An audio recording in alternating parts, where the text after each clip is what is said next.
Bienvenidos a una de las sesiones de ética y función judicial. Me alegro mucho de nuevo de poder compartir este espacio con vosotros. Como el otro día ya explicamos los principios de ética judicial, nos gustaría dentro de este curso no solamente limitarnos a esta materia tan concreta, sino también abrir el foco, ir un poco hacia afuera y tener una cierta perspectiva de otras cuestiones que terminan abocando o confluyendo en la ética del Poder Judicial, pero que tienen también una gran importancia. Y me refiero a dos materias que voy a tratar, una en esta pequeña charla y otra en la siguiente, que son el tema de la lucha contra la corrupción desde el punto de vista del órgano de gobierno, del Poder Judicial y de los propios jueces, y también de la transparencia en el ámbito también del Poder Judicial. Estamos en este lugar tan bonito que es el Salón de Actos del Consejo General del Poder Judicial de España, que estoy muy contenta de poder abrir para vosotros, y quería empezar por hablar con carácter un poco general del tema de la corrupción. Todos conocemos cuál es el problema de la corrupción, pero quería centrarme en la trascendencia que tiene la corrupción, no solamente desde el punto de vista delictivo, sino desde los efectos que tan devastadores tienen en la legitimación de las instituciones y, desde luego, siendo el Consejo General del Poder Judicial o los poderes judiciales, las cumbres, perdón, los consejos judiciales como órganos de gobierno, y la importancia que tienen no solamente en defenderse de este horrible efecto, sino también de lo que podemos hacer nosotros como Poder Judicial, como órgano de gobierno y como ejercicio de la función jurisdiccional en la lucha contra la corrupción.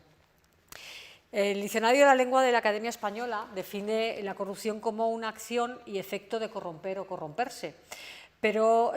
podríamos hablar de muchas acepciones de la corrupción. Uno de los problemas que tiene es que no hay una definición exacta de la corrupción, no solamente desde el punto de vista dogmático, sino también y en especial desde el punto de vista jurídico. Son muchos los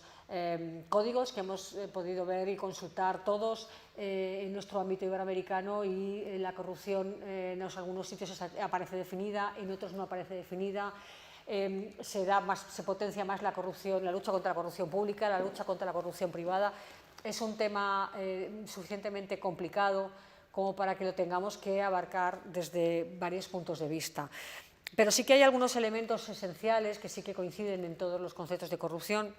Y sí que podríamos decir que hay tres elementos, como digo. Uno, el abuso de una posición de poder. Esto siempre está detrás de un comportamiento corrupto. La consecución de una ventaja patrimonial a cambio de la utilización de este abuso de poder. Y, aunque no explícitamente no acostumbra a señalarse, también suele haber un pago de naturaleza secreta o con carácter secreto, que eso es lo que impide o dificulta su propia persecución. Y tenemos que tener muy claro que desde el punto de vista ético, los dos comportamientos son reprochables, pero podríamos decir que habría que hacer especial hincapié en que la posición del que ostenta un poder decisorio es más reprochable o merece un reproche más grave que aquel que intenta compensar económicamente la utilidad pretendida, y por lo tanto tenemos que, desde el punto de vista nuestro, potenciar más el ámbito de los principios éticos en el aspecto del que ejerce el poder, del que puede facilitar esa ventaja. Tenemos que tener muy claro que la lucha contra la corrupción no puede ser solamente una lucha represiva, porque la lucha represiva, todos somos conscientes de que empieza a actuar cuando ya la situación o el delito se ha producido, o el comportamiento corrupto se ha producido. Por tanto, deberíamos hacer especial hincapié en la lucha preventiva contra la corrupción. Pero el efecto de la corrupción es un efecto devastador, no solamente, como digo, desde el punto de vista delictivo. La corrupción ataca frontalmente la cohesión social. Saber, sentir, pensar y defender que vivimos en una sociedad de todos y para todos, en la que todos somos necesarios y en la que unos están en posición de poder, tiene que ser algo de lo que seamos muy conscientes. Toda la ideología individualista, egoísta y que la corrupción provoca rompe la cohesión social y pudre las ideologías, dejando a una sociedad sin ningún tipo de rumbo. Y la cohesión social supone la vinculación o la trama de la sociedad civil. La cohesión social conduce a la igualdad, mientras que la ruptura de la cohesión social lleva a la desigualdad y a la exclusión social. Se suelen dar tres tipos de corrupción, por lo podríamos conceptuar de manera general. Es una limitada y más rechazada por la mayoría de la sociedad, la que todos conocemos, que puede ser incardinada en tipos penales y que todos estamos de acuerdo en que hay que proscribir, que es la corrupción más clara y más evidente. Pero luego entramos en lugares o en situaciones más confusas. Hay una segunda extendida, pero no tan rechazada, que puede terminar por afectar a grupos que merecen una cierta tolerancia, y luego está la más peligrosa desde mi punto de vista, que es la generalizada y asumida por todos y que envilece a la sociedad. Podríamos hablar de aquella corrupción que podría ser mínima, que tiene poco reproche, en la que todos podemos incurrir en algún momento, y me refiero al impago de impuestos o a intentar evitar pagar los impuestos, intentar evitar pagar multas, etcétera, etcétera. Esta corrupción pequeña que tiene una tolerancia muy alta y que sitúa las bases para que la corrupción de mayor nivel pueda asentarse, desarrollarse y crecer. Hay muchos instrumentos para luchar contra la corrupción desde el punto de vista social y desde el punto de vista político y legal. Podríamos citar uno muy importante y muy básico, que es la aplicación de la ley. Es decir, en nuestros países todos conocemos, y en algunos especialmente, una multiplicidad de instrumentos legales para atacar la corrupción, pero sí que es verdad que en algunos casos o en muchos casos estos instrumentos legales son solamente nominativos, es decir, hay muchos instrumentos legales pero no se aplican de una manera clara, y de hecho aquellos personajes públicos o con poder conocen o se fundamentan su actividad en el conocimiento de que esa legislación es altamente, es muy extendida, es muy complicada, es una legislación que finalmente no llega a presionar o a atacar sus comportamientos y se aprovechan de ello. Hay una desafección política de la sociedad, los factores que es uno de los factores que potencian la corrupción. Los ciudadanos dejan de vigilar el desarrollo de los asuntos públicos y eso permite que la corrupción se extienda. Y para ello, una de las medidas o de las principales armas contra la corrupción es la transparencia en la actividad pública, que trataremos en la siguiente ponencia y que tiene una gran importancia.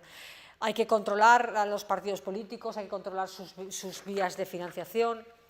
pero también uno de los aspectos más importantes o los instrumentos más importantes para acabar con la corrupción es la ética pública. La corrupción está ligada a un sistema de valores y desde los años 80 del siglo pasado aparece con fuerza la idea de la ética pública como un mecanismo de control de la corrupción de las administraciones públicas. Se están desarrollando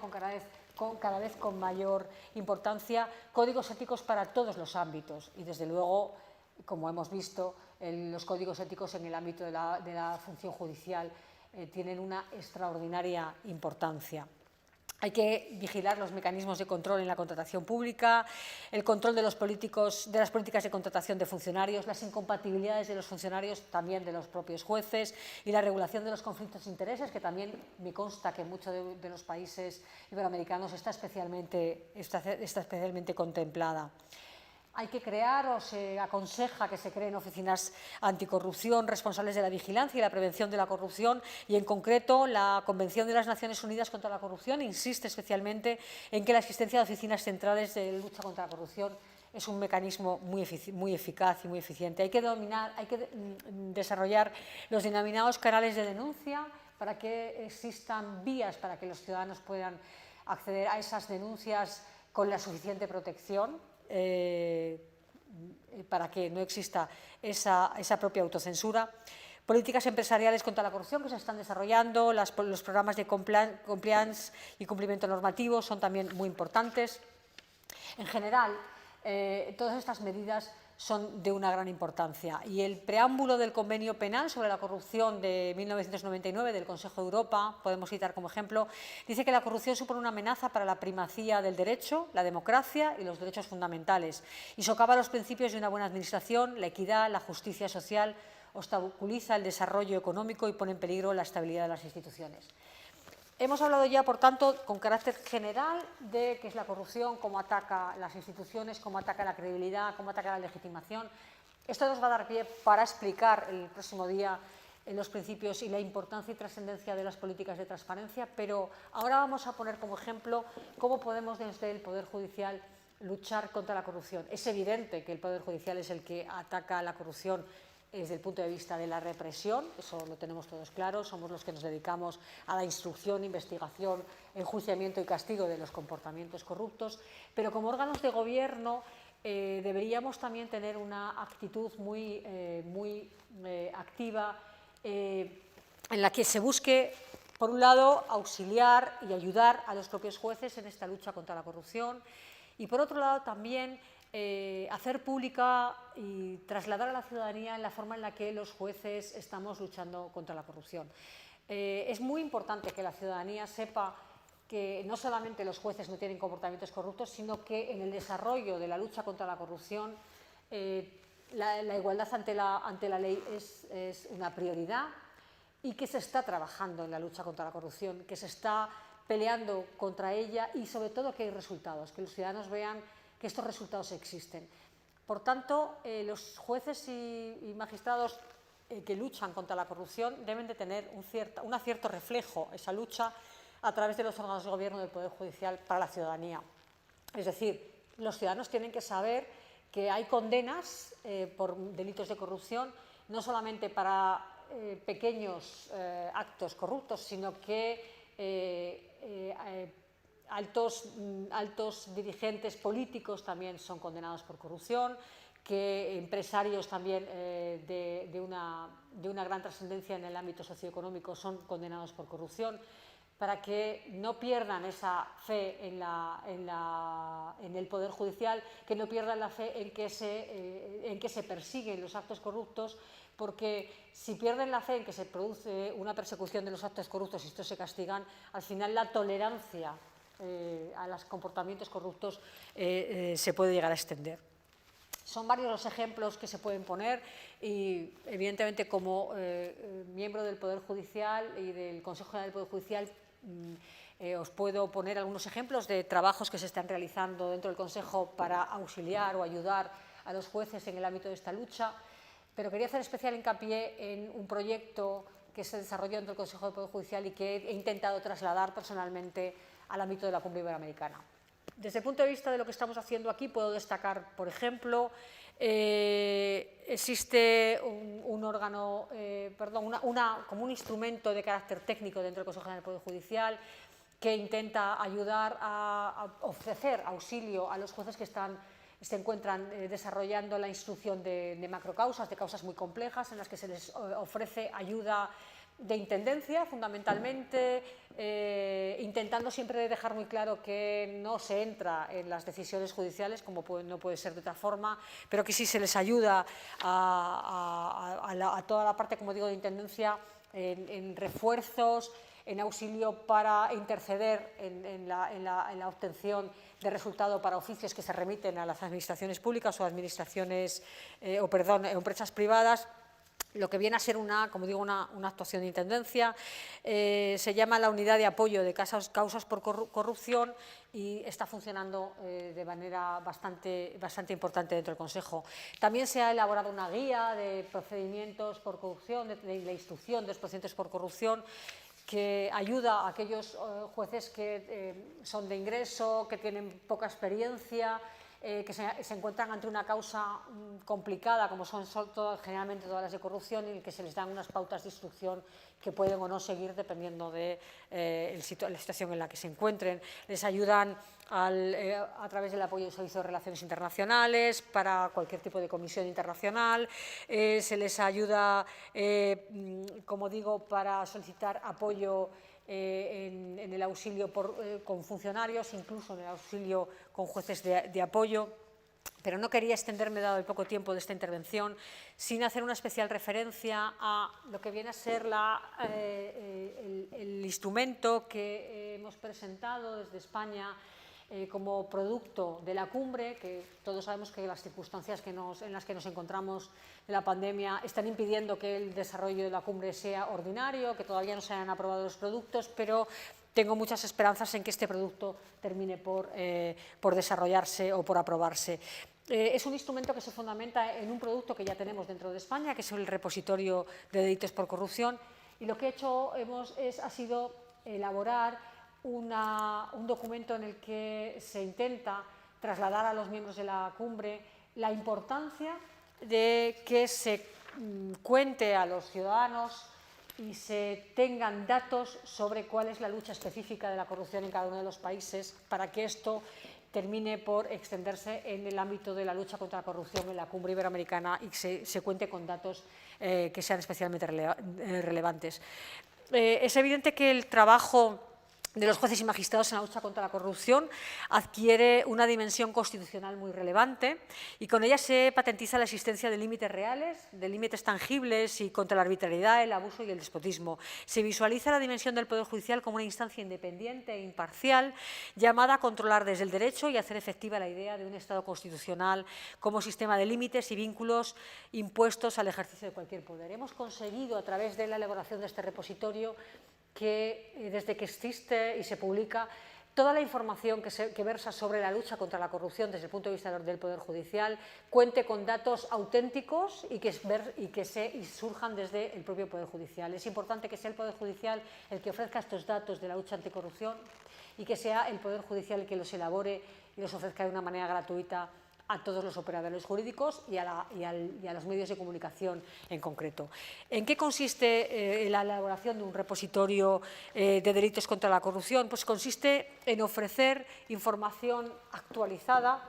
sobre cuáles son los delitos que se están investigando, sobre cuáles son los delitos sobre los que se está resultando un resultado condenatorio y, por tanto, sentencias condenatorias, y que esta información se vaya actualizando para que se vaya viendo cómo evoluciona esta lucha contra la corrupción. Es muy importante también saber cuáles son los delitos sobre los que existe una mayor incidencia, para que se pueda tener un poco de conocimiento con carácter general de por dónde se está moviendo la corrupción en cada uno de los países. Y todo esto precisa una serie de decisiones que hay que adoptar para la elaboración de este repositorio. En primer lugar, hay que tomar una decisión importante, que es sobre qué tipo de corrupción queremos poner el foco. Como recomendación solemos pedir o decir que el foco suele ser indicado que se ponga sobre lo que es la corrupción pública. Podemos definir la diferencia entre la corrupción pública y la corrupción privada. Fundamentalmente, la corrupción pública es aquella en la que interviene un alto cargo, o en cualquier caso un funcionario o un alto cargo, o haya dinero público. Creemos que esta es la corrupción que más preocupa a la ciudadanía, en tanto está gestionando dinero público, y por tanto sería interesante poner el foco en este tipo de corrupción pública, porque la corrupción privada, que ya se amplía mucho el foco a las estafas, a los delitos de carácter económico, que tienen una gran trascendencia, pero sí que diluye un poco el efecto de esta lucha contra la corrupción. Por tanto, una primera decisión es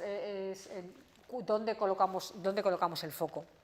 Y sobre, como digo, sobre la decisión de la corrupción pública y la corrupción privada. Luego hay que también tomar otra decisión en este sentido, y es sobre dónde comenzamos a partir de qué momento procesal comenzamos a informar de manera general, porque claro, los procedimientos o la tramitación de las instrucciones en cada uno de los países de Iberoamérica son muy diferentes, pero la idea es empezar a informar a los ciudadanos sobre los procedimientos de corrupción desde el momento en que se inicia una acusación concreta contra personas concretas. Es decir, toda la fase de investigación la podríamos saltar porque, como todos sabemos, la investigación en materia de corrupción da muchos saltos. Se puede empezar por investigar a un número muy alto de personas que después pasa a ser un número más reducido cuando esta investigación avanza, o al revés, en un número muy reducido y pasar a un número muy alto. Sin embargo, nosotros hemos optado en España por informar a partir del momento en el que se dirige una acusación directa ya contra personas concretas, porque ya existe una investigación previa y, por tanto, existen altas posibilidades de que esta acusación pueda tener un resultado condenatorio. También habría que tomar una decisión sobre qué es lo que se va a informar, si vamos a informar solamente sobre inicio de investigación o sobre el resultado de esta investigación, sobre si va a haber sobre sentencias condenatorias, con sentencias absolutorias, sobre si vamos a informar sobre sentencias con conformidad en la forma en la que se tramite en cada país o no. Cuanta más información mejor, y cuanta más información objetiva y sin cocinar, por decirlo de alguna manera coloquial, también mejor. Hay también que tomar una decisión sobre la fuente de donde tomamos esa información, es decir, quiénes son las instituciones o los operadores jurídicos que nos van a facilitar esa información, porque tenemos que elaborar, como deberíamos decir, un boletín estadístico sobre qué es lo que queremos que nos cuenten y la forma en la que queremos que nos lo cuenten, sobre todo que sea periódica y que se proyecte en el tiempo, es decir, sobre un procedimiento que se ha iniciado, que con posterioridad se nos informe sobre la fase en la que ese procedimiento está, sobre la fase última en la que ha habido una sentencia y sobre cómo ha terminado esa sentencia. Esa es también una decisión que hay que dar. Y también habría que tomar una decisión sobre dónde se va a publicar esta información.